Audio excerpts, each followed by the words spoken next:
मी निखिल सावडे, जिल्हा अग्रणी प्रबंधक, बँक ऑफ इंडिया, जिल्हा सांगली.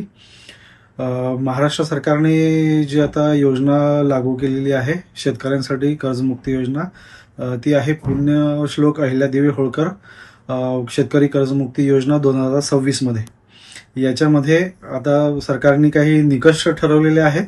त्यामध्ये प्रमुख घोषणा अशा आहेत की 2 लाखापर्यंत कर्जमुक्तीची त्यांनी घोषणा केलेली आहे. त्याच्यामध्ये 1/4/2019 ते 31/3/2025 दरम्यान ज्यांनी अल्प मुदत पीक कर्ज घेतलेले आहेत त्याच्यामध्ये त्यांना 2 लाखापर्यंत लाभ मिळणार आहे. आणि त्याच्यामध्ये काही अशी अट नाही आहे की जमीन किती असावी किंवा काय असावी.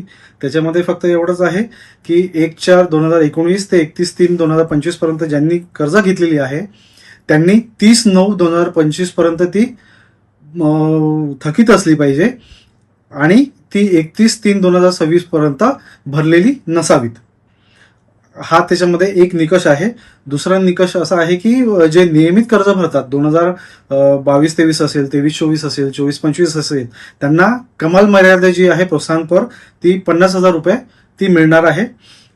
नंतर अजून एक OTS म्हणून जी एक वेळ कर्जमाफी जी राहते त्याच्यामध्ये कमाल जे मर्यादा आहे म्हणजे कुठल्याही बँकेतील तुमचं कर्ज जे असेल 2 लाखापर्यंत ती एक वेळ कर्जमुक्ती किंवा ज्याला म्हणतो वन टाइम सेटलमेंट ती योजनेचा पण शेतकरी लाभ घेऊ शकतात. त्याच्यामध्ये 2 लाखापेक्षा जर जास्त कर्ज असेल तर त्यांनी आधी जे 2 लाखापेक्षा जास्त रक्कम जी आहे ती आधी भरावी.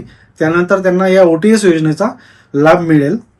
आणि त्याच्यासाठी जी सरकारने जी मुदत दिली आहे ती आहे 31/3/2027 पर्यंत. तुम्ही त्याच्यामध्ये 2 लाखाच्या पेक्षा जास्त जर पैसा असेल वन टाइम सेटलमेंटमध्ये तर ते 31/3/2027 पर्यंत भरू शकताय. याच्यामध्ये आम्हाला सूचना अशा होत्या की 20 तारखेपर्यंत जी माहिती आहे त्या फॉर्मॅटनुसार ती गव्हर्नमेंटला द्यायची होती आणि ती 20 तारखेपर्यंत आम्ही सर्व नॅशनलाइज बँका असो, इतर बँका असो ज्यांच्यामध्ये पीक कर्ज घेतलेले आहेत त्या शेतकऱ्यांचं आम्ही कर्ज ची जी लिस्ट आहे ती आम्ही पोर्टलला अपडेट केलेली आहे.